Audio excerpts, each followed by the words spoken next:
Arthur ouvrit les yeux, désorienté. Il cligna plusieurs fois des paupières, essayant de chasser le brouillard qui obscurcissait sa vision.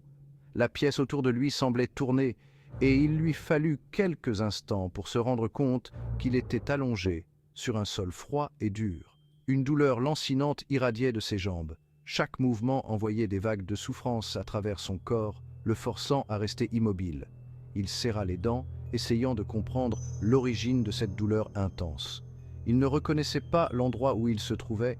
Les murs étaient faits de pierres brutes et il n'y avait aucune fenêtre pour laisser entrer la lumière du jour. Tout semblait étranger et menaçant. Une pièce sombre, éclairée par une faible lueur. La lumière provenait d'une petite lampe à huile posée sur une table en bois, projetant des ombres dansantes sur les murs. L'odeur d'herbes médicinales flottait dans l'air, une senteur familière mais apaisante. Il se demanda qui avait allumé la lampe et préparé les herbes, mêlées à quelque chose de plus terreux. Cette odeur lui rappelait les forêts qu'il avait traversées, les sols humides et les plantes sauvages. Il essaya de se souvenir de ce qui s'était passé, mais sa mémoire était floue. Des images confuses de la bataille lui revenaient en tête, des éclats de lumière, des cris, et puis le noir complet. Des bribes de son combat contre Lucas, de la chute vertigineuse. Il se souvenait de la sensation de tomber, de l'impact brutal contre le sol. Et puis, plus rien. Était-il prisonnier? Il regarda autour de lui, cherchant une issue, mais les murs semblaient se refermer sur lui. Blessé? Où était Sylvie? Son cœur s'accéléra à cette pensée. Il devait la retrouver, s'assurer qu'elle allait bien. Il tenta de se redresser, mais la douleur le cloua au sol. Un gémissement lui échappa. Il se sentait impuissant, incapable de bouger sans ressentir une douleur atroce. C'est alors qu'une silhouette émergea de l'ombre, se rapprochant de lui. La silhouette était indistincte, mais il pouvait sentir une présence, quelqu'un qui l'observait. Qui était-ce? Un allié ou un ennemi? Arthur retint son souffle, attendant la suite des événements avec une appréhension croissante. Du calme, jeune homme. C'était une femme âgée, le visage marqué par le temps, mais les yeux emplis d'une sagesse profonde. Elle portait une robe simple, ornée de broderies représentant des plantes et des symboles inconnus. Où suis-je? Que s'est-il passé? Tu es en sécurité maintenant. Je suis Myre, une guérisseuse.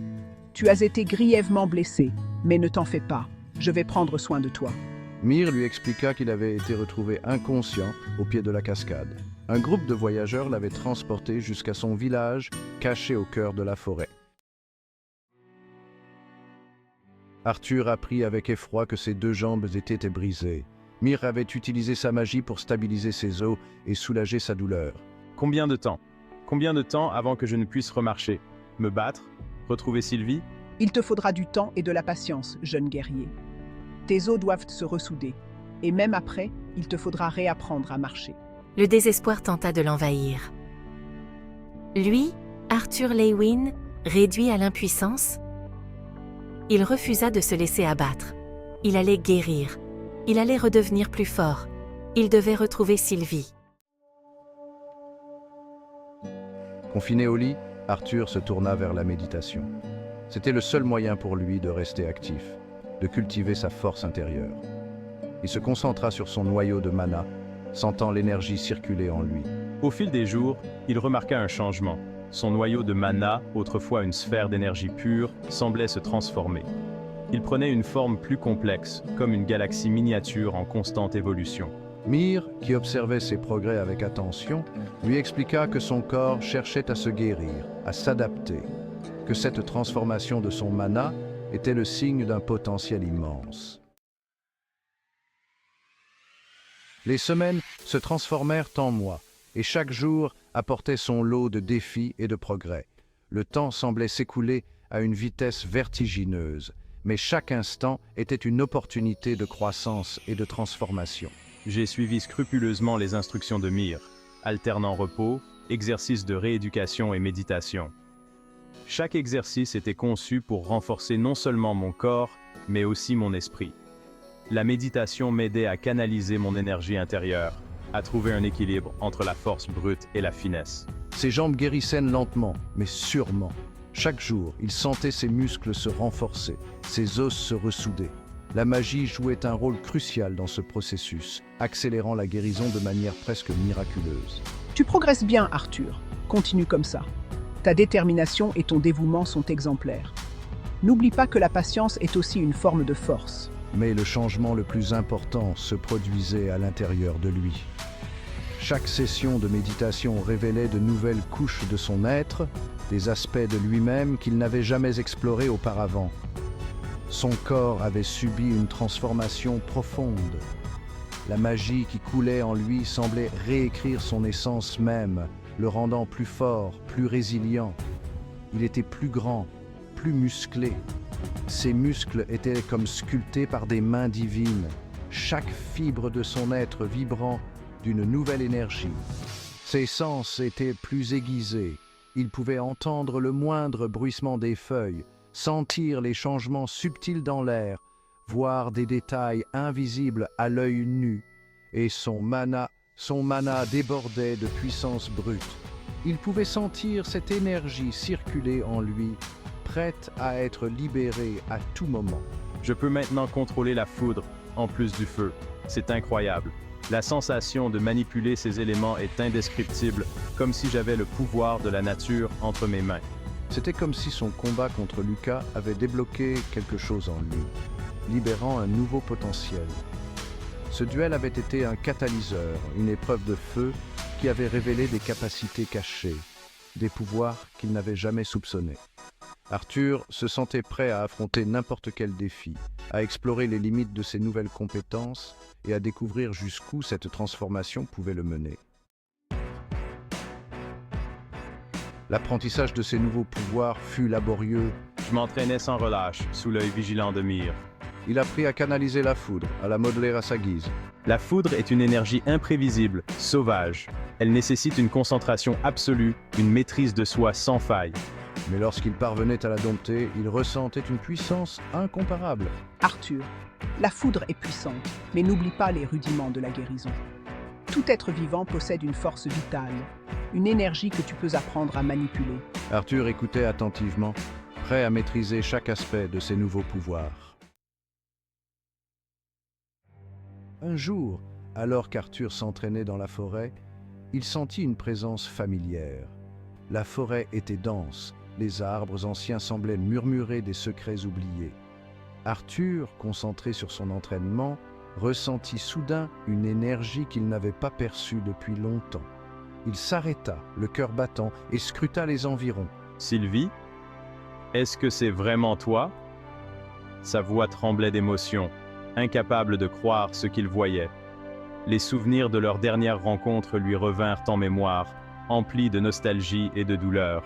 Il se retourna et vit Sylvie, plus majestueuse que jamais, se tenir fièrement devant lui. Les retrouvailles furent intenses. Sylvie, avec son aura de puissance et de grâce, semblait avoir traversé des épreuves incroyables. Elle souriait, ses yeux brillants de larmes de joie. « Comment as-tu réussi à me retrouver ?» demanda Arthur, encore sous le choc. Il se demandait comment elle avait pu le localiser dans cette vaste forêt. Arthur apprit que Sylvie avait réussi à le suivre à la trace jusqu'au village. Elle avait utilisé ses compétences magiques pour sentir sa présence, suivant les indices laissés par son passage. Chaque pas qu'elle faisait la rapprochait de lui. Elle avait veillé sur lui, discrètement, pendant sa convalescence.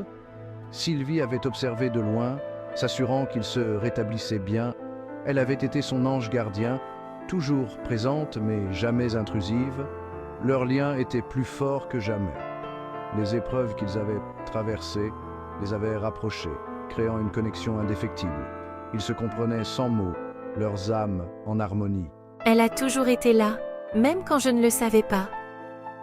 Sa voix était douce, empreinte de gratitude et de reconnaissance.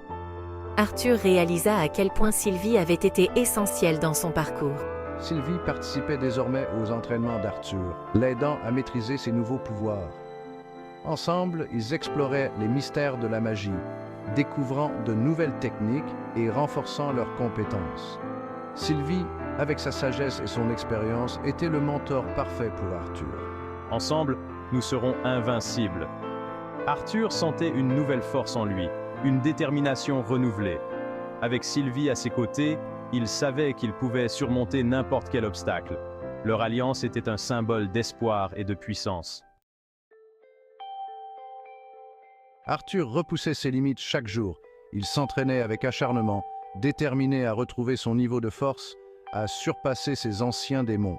Je dois devenir plus fort pour moi, pour ceux que j'aime. Il acceptait désormais sa nouvelle réalité. Le combat contre Lucas l'avait transformé, physiquement et mentalement. Il n'était plus le même. Chaque jour est une nouvelle chance de devenir meilleur. Il était plus fort, plus puissant, mais aussi plus conscient des dangers qui le guettaient. Malgré ses progrès, Arthur ne pouvait s'empêcher de penser à ce qui l'attendait. Il avait conscience du danger que représentait Agrona. Il savait qu'il devait se préparer à l'affronter à nouveau. Agrona, je dois être prêt pour toi. Mais il y avait aussi de l'espoir. L'espoir d'un avenir meilleur, d'un monde débarrassé de la tyrannie d'Agrona. Je me battrai pour cet avenir, pour protéger ceux que j'aime. Et Arthur était prêt à se battre pour cet avenir, pour protéger ceux qu'il aimait. Le jour du départ arriva enfin. Arthur fit ses adieux à Myr, la remerciant pour son aide précieuse. Prends soin de toi, Arthur, que la chance te sourie. Merci, Myr. Je n'oublierai jamais ce que tu as fait pour moi. Il quitta le village, accompagné de Sylvie, prêt à affronter son destin. Il ne savait pas ce que l'avenir lui réservait, mais il avançait avec courage et détermination, prêt à écrire un nouveau chapitre de son histoire. En avant, vers l'inconnu. Ensemble, nous sommes prêts.